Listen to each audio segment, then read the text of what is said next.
Yeah. When you're back from California. As of Thursday, Friday, Oh, you just got out. just got back in. Okay, we're live. Good to be back. Pardon? Good to be back. Weather's great, yeah. So, all right, so we were gonna call this regular meeting of the Leelanau County Brownfield Redevelopment Authority to order. And we will stand for the Pledge of Allegiance. Pledge allegiance to the flag Flag of the United States of America, and to the republic for which it stands, one nation, under God, indivisible, with liberty and justice for all. Good morning, everyone. There's a little time delay with the Zoom, so it's hard to say it all together. So we won't have a sing-along or anything, will we? No, we better not. Good morning. We'll do into roll call. Dennis Boucher. Present. Oh, present, and say where you're located. If they're on Zoom. Yeah. It's county building. Okay, all right. Rick Foster. Leelanau Township, present. John Aarons.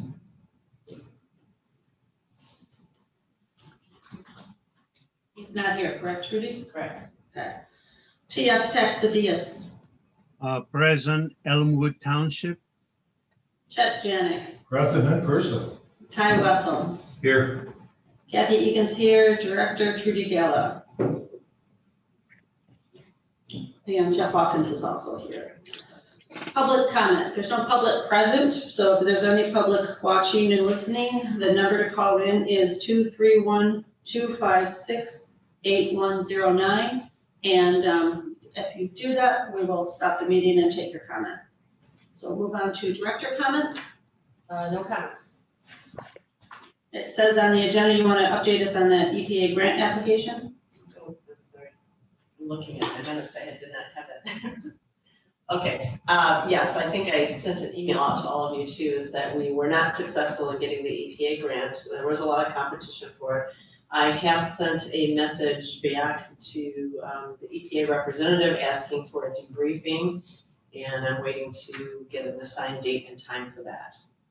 And there can be some others on that call as well, so if you're interested, just let me know, we'll figure that out, do some kind of a Zoom call so that you can hear why we didn't get the grant, where we scored high and where we did not score high.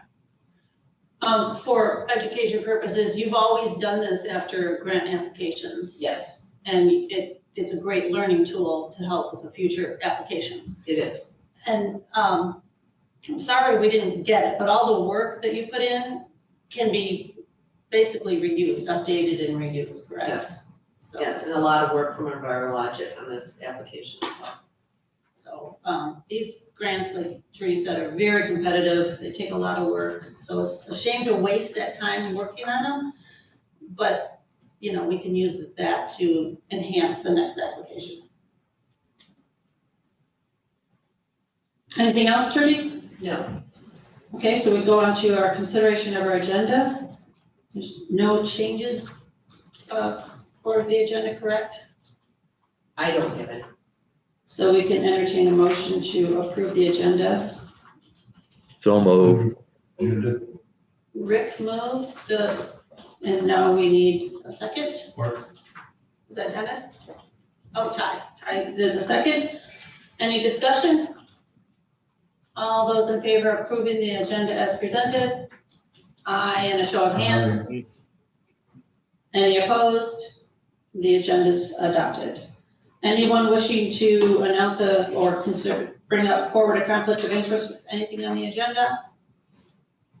Hearing none, we move on to consideration of our March meeting minutes. That was our last time we met, March 16th.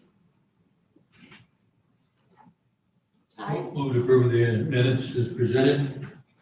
I'll second that. So Ty has moved to approve the minutes as presented, seconded by Dennis. Any discussion? All those in favor say aye and raise your hand. Aye. Any opposed? The minutes are adopted.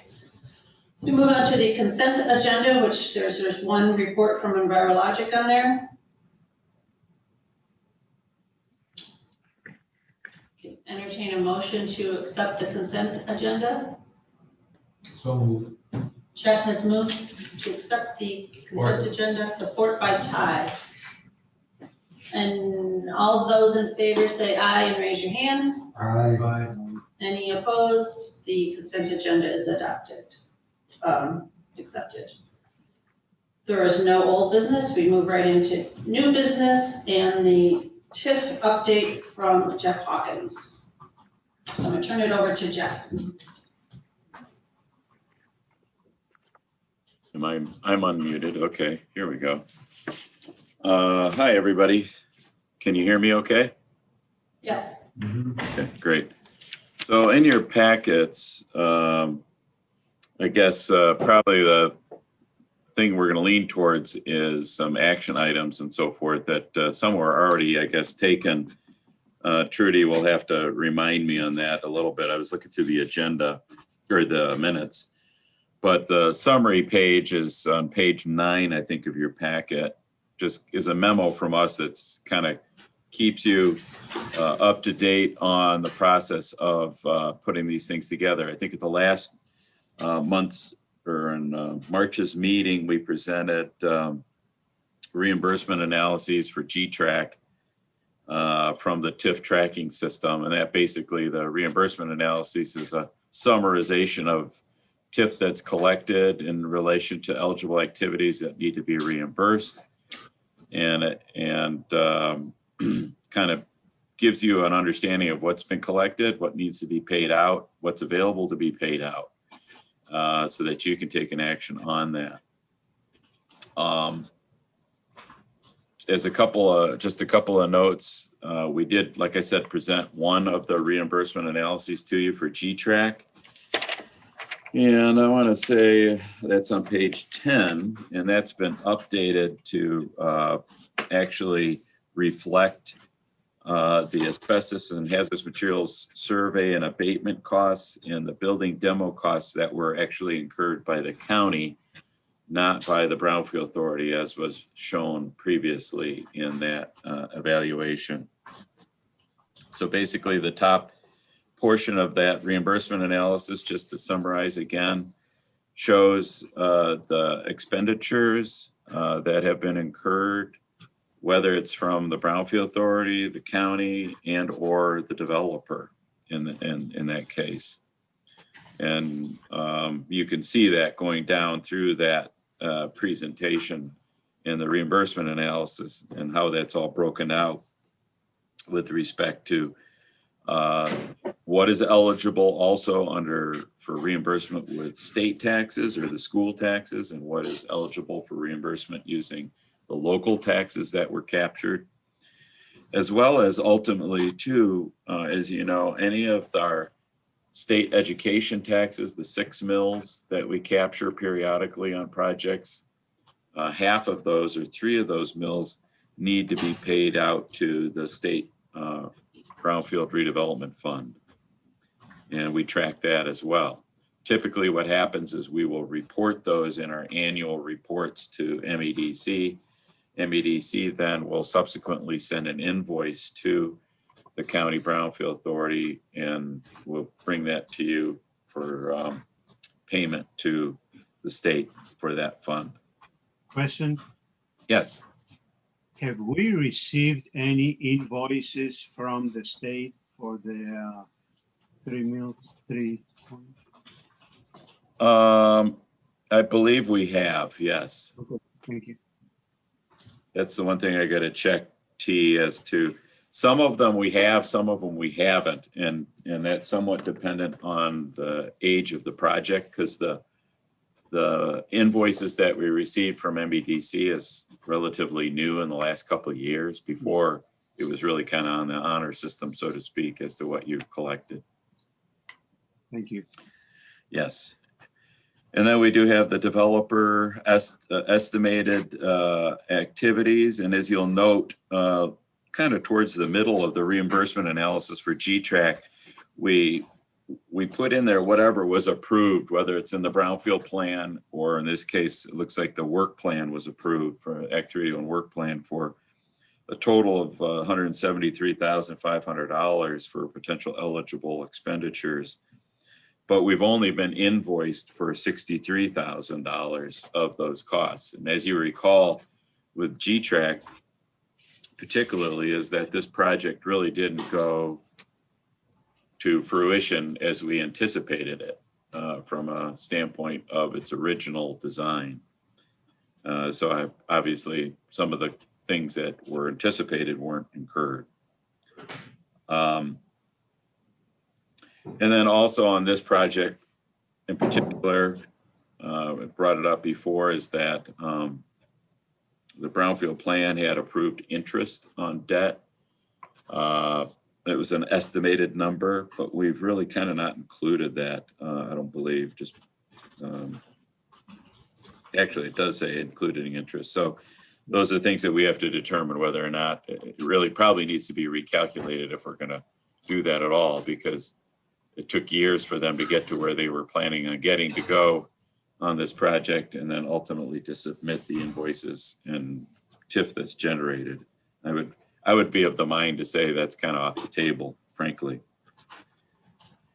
So from that reimbursement analysis, and also I'm jumping around here, but also from that memo, I'll go back to the memo now. That's on page 9, or that summary.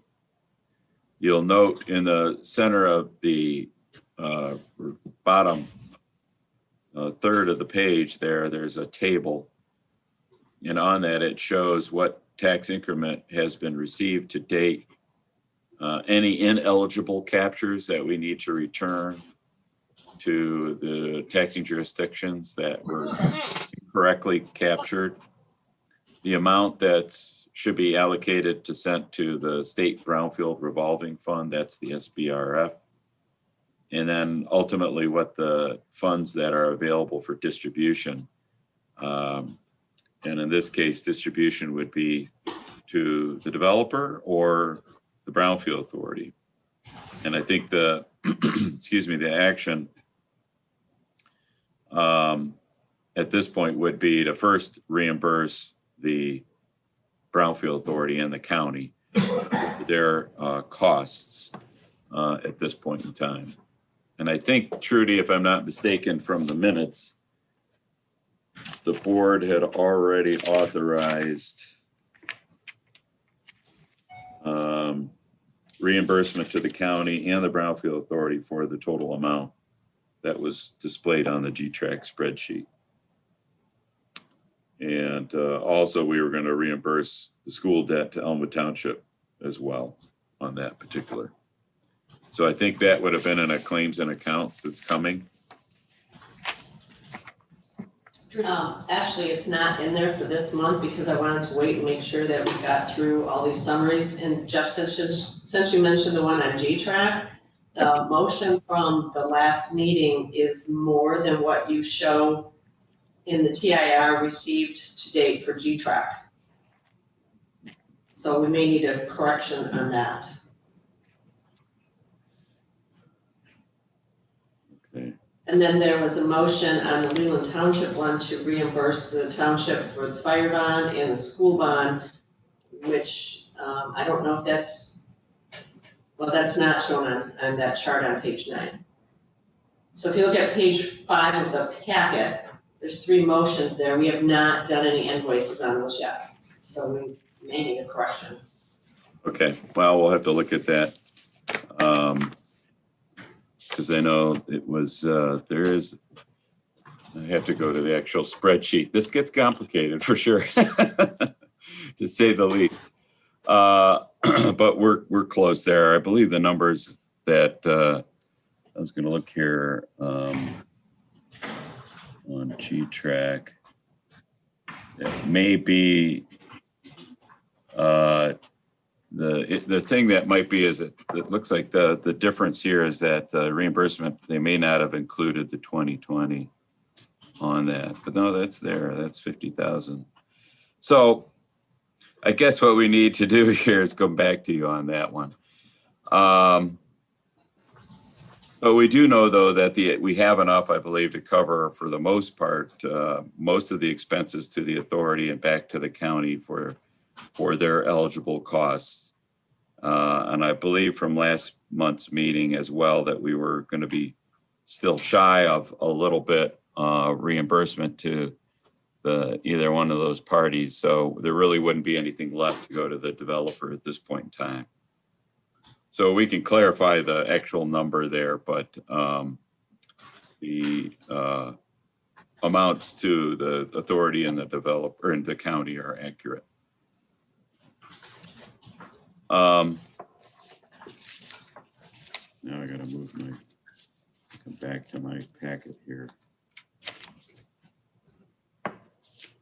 So the other thing that we had, if there's any, I don't know if you want to deal with questions on each one, Trudy, first before we move on, or what we want to do here. Yeah, let's take one at a time, but for what I'm hearing for G-Track and probably for each of them is that after discussion, there might be some more adjustment and they'll show up in our claims and accounts for distribution at a future meeting, probably the next one. Yes. Okay. All right, so let's just continue discussing one by one. So for G-Track, most of the money received to date, all of the money received to date will go back to the Brownfield and the county, most likely. And in the future, a little bit more will be owed before we start paying back the developer. That's what I'm hearing. Correct. There's not enough to cover that amount for the developer.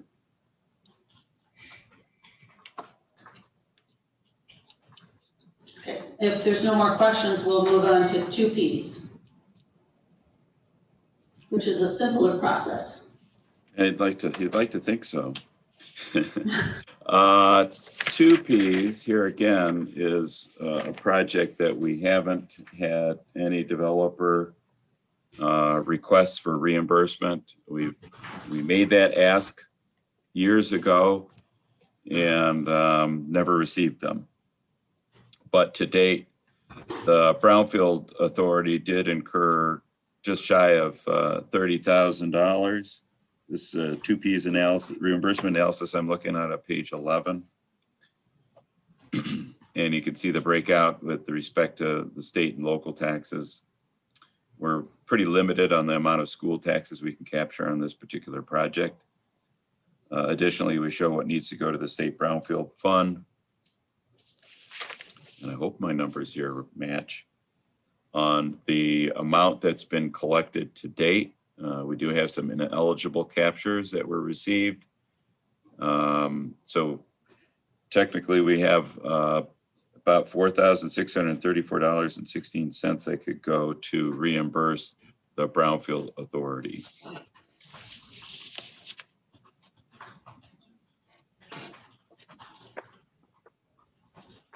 Any questions from anyone on 2Ps? Okay. And I have to say to Kathy that I apologize. I was going back through the minutes and I know I was going to provide you also a memorandum that was going to explain why we were not going to be reimbursing certain taxing jurisdictions for some things that just because some that was captured, some that wasn't, and so forth. It's been water under the bridge, so to speak. So I'll get that back. I'll get that to you guys to look at next month. Okay.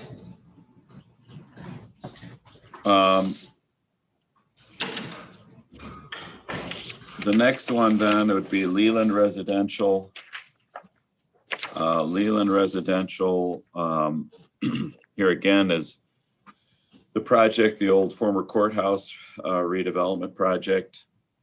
And that particular site obviously went through many different stages of redevelopment and developers, ultimately to result in the courthouse redevelopment group acquiring the property.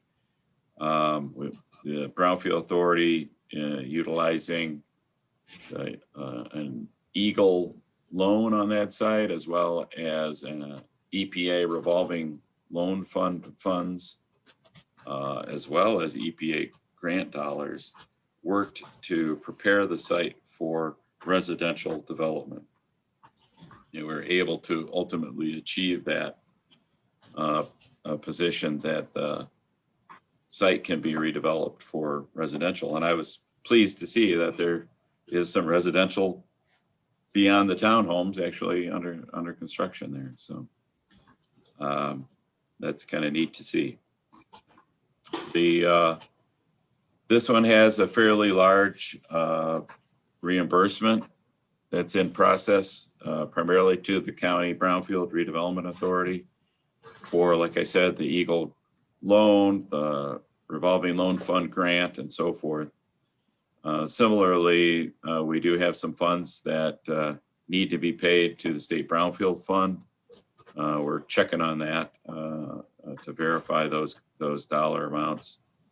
And then ultimately, really, Courthouse Redevelopment Group, the only really outlay that they had on this particular project was the 20% match for use of the EPA revolving loan fund dollars.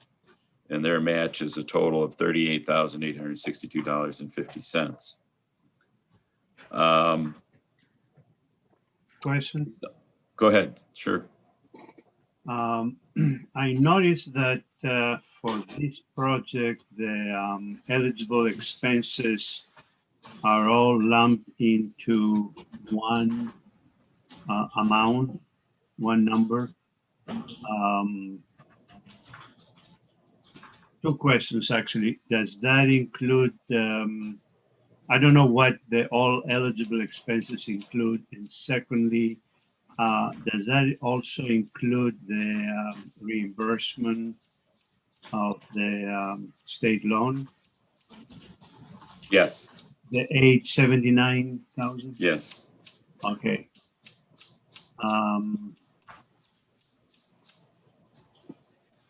So those, in that particular plan, you had not broken down the eligible expenses then? Or? No. So keep in mind, T, that we provided you with the reimbursement analysis. So this all feeds off of what we call a statement of account, and then also another table of eligible expenses. Okay. Is it possible to share the screen? If you want, I can show that. No, as long as so you explained it, because I noticed for the other projects, you show the eligible expenses. This one was all lumped into. Yeah, part of the challenge with that is it's pretty massive, the Okay. spreadsheet. Okay. I think it's an economy of scale, but for your edification, I know we can provide you with that backup so you can kind of just see how it all has been calculated. No, I was just curious why the difference. Okay, that's fair. Thank you. Sure. Similarly, the tax increment on this one is generated from about 17 different parcels. So it gets a little hairy in that regard. The other thing, ultimately keep in mind too, that as tax increment is captured, the ultimate goal here, I think, excuse me, the ultimate goal here is to be able to provide just basically annually or semi-annually a statement of account to the taxing jurisdictions so that they see what we're expecting from Brownfield capture, and they can compare to what they think their books are going to generate. And if there's a difference, then it gives a chance to have that communication. So we're not having to chase our tail to try to fix it later. That's the ultimate goal. So on this one though, if you were to look at the anticipated tax capture schedule for this particular project, we're way behind, primarily because they only built really one house on there and then the townhomes. So from a standpoint of tax increment capture, we're not where we need to be necessarily at this point in time. So as you can see, we have about $88,000 that's been captured to date. We do have some funds that need to go to the state. So we have approximately $78,000 that would be available for distribution. And I guess the question really comes back to, what do we do with that money? And ultimately, when I went back and I was looking at the signed development agreement, development and reimbursement agreement, and your TIF policies and so forth. And, it's a question of whether or not, do we pay the developers match now, or do you wait and apply this amount fully towards the Eagle loan? Primarily because the revolving loan fund loan is really a loan to yourselves, so to speak. So that doesn't really have a term on it, so to speak, from a standpoint of, interest and other penalties, whereas the Eagle loan obviously does. Now, we did renegotiate that, and I need to provide you still with a kind of a new schedule that shows what that looks like with the new terms on the Eagle loan. But ultimately, that's a debt that is front and center from a standpoint of obligation to the Brownfield Authority. I don't think, from my read on the development agreement, you don't have an obligation to reimburse the developer until you really see a stream of revenue coming in that covers your other debt obligations that allow the project to go forward. But I guess that's a choice that you all can make as to how to distribute those. Mm-hmm. Now, has the developer submitted expenses? Is that the 38,000? Yeah, essentially what they did is they did send us an invoice for that amount, and it was really an amount that was applied towards the eligible costs that were incurred by the county through the revolving loan fund. So they really didn't have contractor or subcontractor type expenses. They just applied a cash match to cover the required 20% match that EPA had for the use of the revolving loan fund grant from EPA. And are we still within the capture period? I mean, how much time, how much more, many more years do we have? Well, our year that we initiated capture on this was 2018, but the base year was 2008. So because keep in mind, this project started quite a ways back, and it was in the Brownfield plan at that time. And I think it's been amended as well. But so I think we have, well, it was 23, well, we got 30 till 2038, I guess is where it would be. Was that a 30-year plan? Yeah, yes. Actually, if the project had come to fruition as anticipated, I think we would for sure beat that 30 years. Yeah.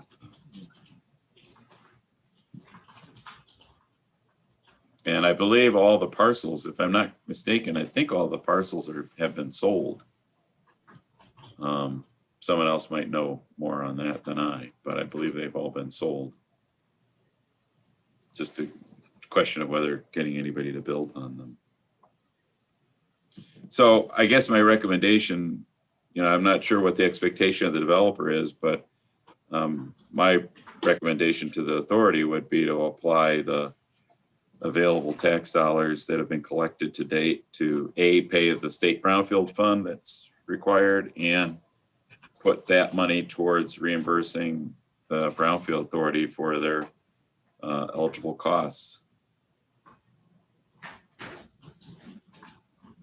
Yeah, that seems reasonable to me. That's Trudy? been it's been the priority in the past. That's been the order of, previous discussions as well.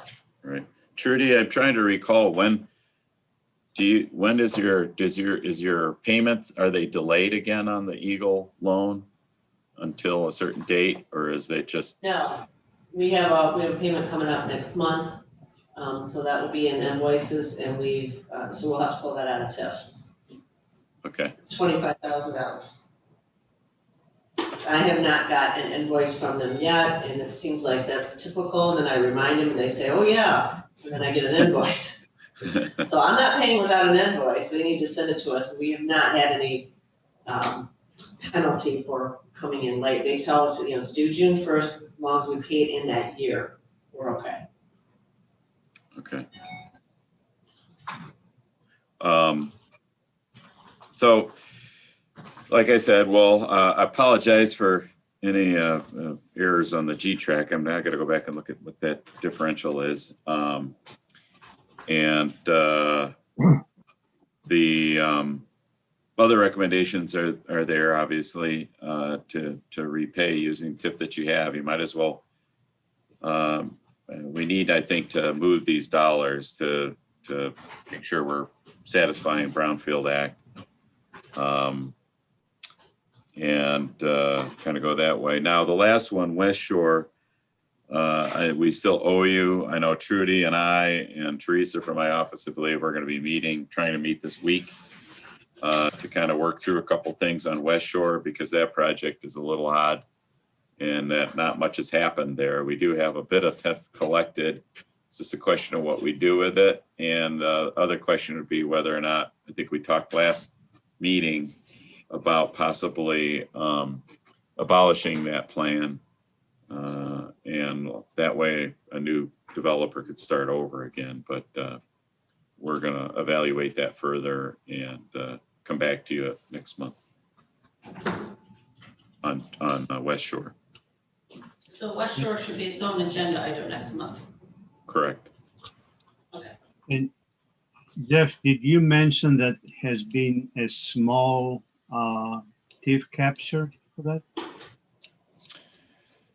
Yeah. I misunderstood that. Yeah, on West Shore. Well, actually, we haven't had any TIF capture on West Shore for a long time. And then I believe this year, actually in 2020, they between last meeting and this meeting, I want to say, Trudy, they paid some taxes. Because we got about $10,000 that was received for 2020.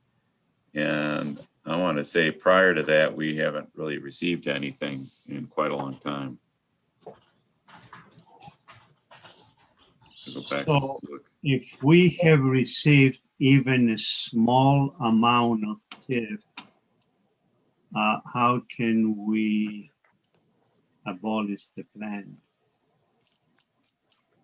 Well, we can abolish the plan if we can demonstrate that all of the outstanding debt has been satisfied on the project, and there's really no other eligible expenditures to reimburse.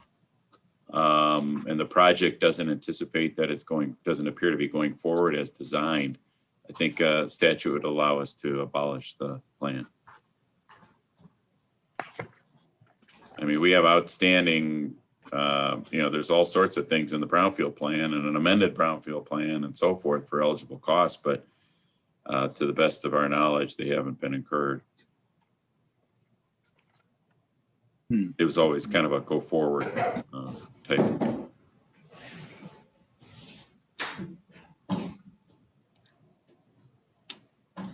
Jeff, do we need the property owner to sign on to an abolishment in any way? Or is this just an action of the Brownfield Authority? It's just really the action of the Brownfield Authority, frankly. I mean, I think it would make sense to probably have a conversation. I believe we did that for Northport. We did submit, we did provide a notification. Actually, I think we are required to provide notification, which we did, and gave them a certain period of time to respond. And if they didn't respond in that particular time, then we were free to abolish that. So we've gone through that process once already. So, yeah, T, we have done that once before. It doesn't eliminate, if the idea with that, and the thing to consider here is that this brownfield plan started similar to the Leelanau or the Leland project back in 08. So clock's been ticking for a long time here with respect to this particular brownfield plan. And so if a new project comes onto that site, we can't start the clock over again. And they're going to have a limited amount of time for recapture to reimburse for eligible activities should a new development actually come to fruition there. So in my mind, unless they're ready to pull the trigger and move forward here fairly quickly, it would be my recommendation, I think, that they start over, but abolish the plan. That way they could start from zero, ground zero, and have a full potential 30 years for capture on that particular project. It also allows them to, because whatever's happening on that site hasn't happened, so it allows a whole new plan, a whole new development, plan and vision for that property, just not be burdened with the current brownfield plans, constrictions and details, right? Correct. They can start fresh with a new plan. They can come back to us and not have to fit their development vision into an existing brownfield plan. Correct. Yeah, because likely if it changes from what the last amendment was, we'd have to amend it again. And which we can amend, but it's not going to start the clock over. They're already going to be 12, 13, what is that? Yeah, 13 years into it. Yeah. Okay. Any more comments and questions from the board on any of this? All right, so we have a lot of, not a lot, but we'll get updates at the June meeting for recommendations. So within the claims and accounts for recommendations of disbursement on G-Tract, 2Ps, and Leland. And then a memo from Jeff on the reimbursement decisions and why we're making them, why they're being made.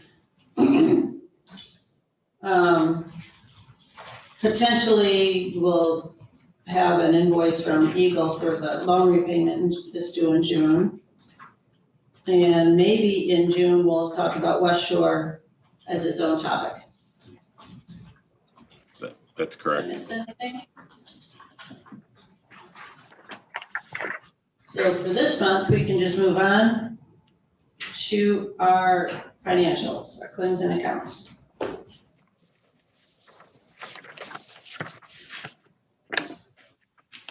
There's only one invoice, correct, Trudy? Yes. Yeah. Someone want to make that motion to pay that bill?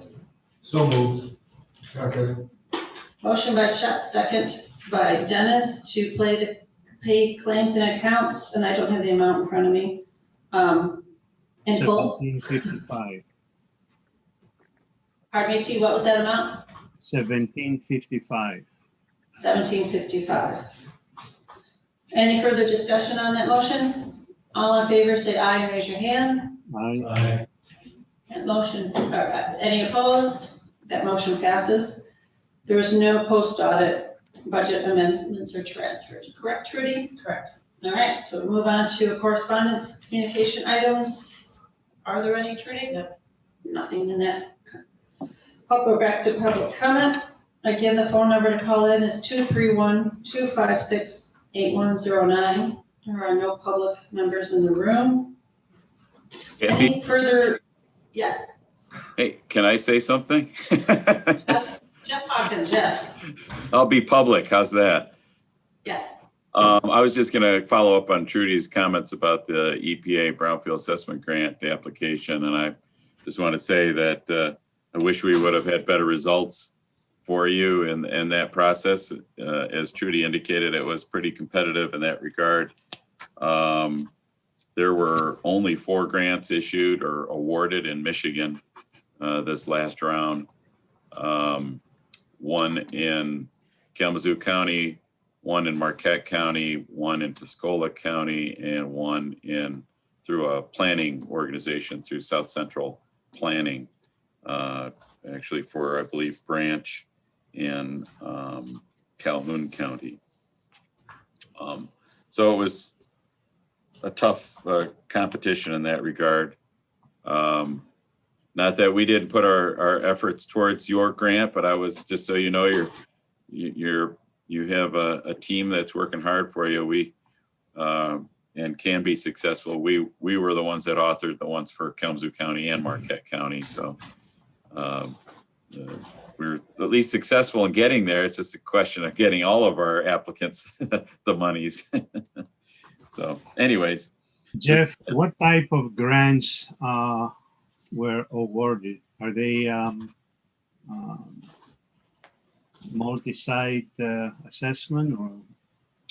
Yeah, actually, the Marquette County and the Kalamazoo County were both countywide assessment grants, and they just had some focus in certain particular areas on both of those. And then the South Central Planning Commission, theirs was considered a coalition assessment grant, and they were awarded $600,000. The Marquette and the Kalamazoo County were each $300,000. The South Central was $600,000, and it was a coalition application for 2 counties, and they had some emphasis on a particular couple towns. And then Tuscola County, I believe, was also a coalition grant of $600,000, and they had, I don't know, 3 or 4 different communities there. But none of them were like the new multi-purpose grants in Michigan or cleanup or any of that kind of thing. Thank you. Well, congratulations, Jeff. And virologic success. Well, thanks, but it's a little hollow for Leelanau County. Well, like you said, we still picked the right team. Keep trying. Okay, so that's public comment. Trudy, do you have anything to add? Just real quickly, a couple months ago, I was updating you on potentially having some projects that would come before the Brownfield Redevelopment Authority. One of them was in Northport, the other one was in Empire. Both of those sites have sold. The developer down in Empire purchased the property next door, and it's one that Jeff and I had met with the owners pre-COVID days. And they didn't come back to the Brownfield Authority for a Brownfield plan, which was, it's a little discouraging, but they did buy the adjoining property and they're making plans there and they're moving forward. And the other one was in Northport, and had a group of local people that wanted to purchase the property there, and they tried and just couldn't make it work with the seller. And within a very quick turnaround time, we found out there was another buyer that had made an offer and got the property. So they did their phase 1 and didn't go any further with it, which was a little surprising to me based on what we had heard from the history of the building and under it. And so we'll see how that works out. But both of those also were projects that we were looking towards the state for some grant funds. We thought that we'd be able to make a good sell to them, especially the one in Northport. They were ready to go on that one, and it didn't work out. So we'll see what happens on both properties.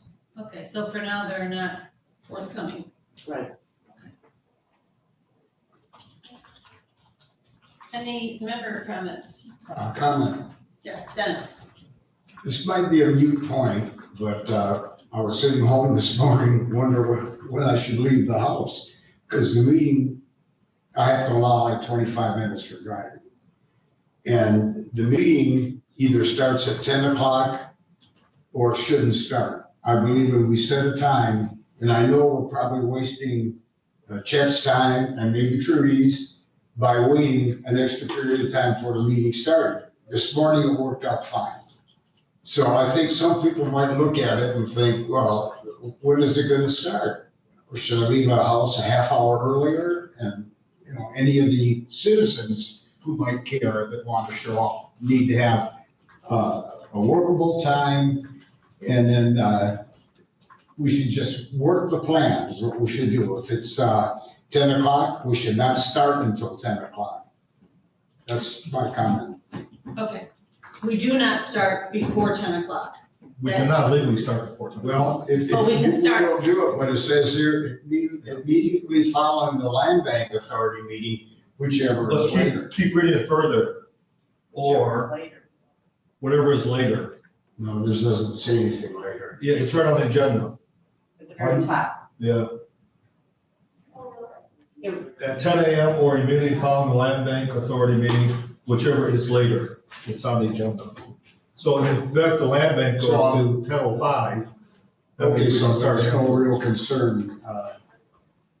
We can't start earlier than 10 o'clock. I know, I said, I thought, but according to what I first read on there, it's, you know, Do you have a copy of those? yeah. Do you see where it says or later, whichever is later?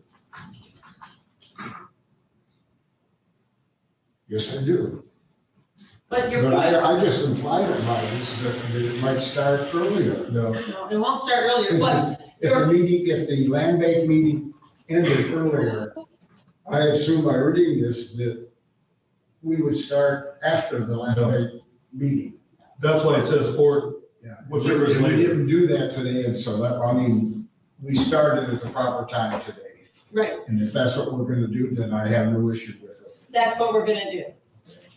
But taking your comment a step further, for people who have, coming from work or have other things in their day, when a land bank meeting runs till 10:30, 10:45, and you're here at 10 o'clock for this meeting, and you have to wait an additional half hour, 45 minutes, 5, 10, 15 minutes is okay to get going, but, it's happened to me in the past where I'm here at 10 o'clock, and I'm not on the land bank, so I'm here at 10 o'clock, and I have to sit here and there's no cell reception here either, so it's not like I could be doing something else, work-wise. So I'm gonna take your point and put on there that it works, this system works for the people who are on both, the land bank and the Brownfield Authority. It doesn't work well for the people who are only on the Brownfield.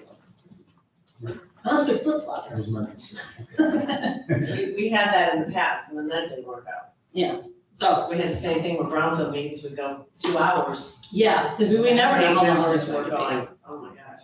I guess maybe as a suggestion is we do them on different days. be. Yeah, and, then that's inconvenient for the people who are on both. But So- very seldom does the land bank last more than an hour. Yeah. There's been a few occasions, but some pretty rare. Most time we get done before 10 o'clock. Yeah, but as business picks up for both, it might could be an issue. But the reality is it has to be in this room, we're gonna broadcast and record. So no matter how you do it, If we had there's a people potential. knocking on the doors to get in, that might be different too. Yeah. So. So, yeah, it's a topic to revisit, but we'll never start before 10 o'clock. It's good enough for me. Yeah, any other director, or any other member? I have a question for Mr. Hawkins. And I know you represent the Sugarloaf owners and you're in the process of going out for bids for demolition. Where are you in that process? Have the bids gone out? Yeah, the bids have gone out. We're in the selection process right now. And without a confirming date, when do they hope to make a decision on the contractor and if the demolition will take place? I think they want to make a decision here within days soon. So Okay. soon. All right. Well, thank you for the update. Sure. Any other member comments? Then we can entertain a motion to adjourn. So move. Moved by Ty, second by Chet. All those in favor say aye. Aye. Thank you, everyone. Kathy, I need you to sign. Okay, Okay. Nice to see everybody. There's a public hearing at 6:30. good to see you.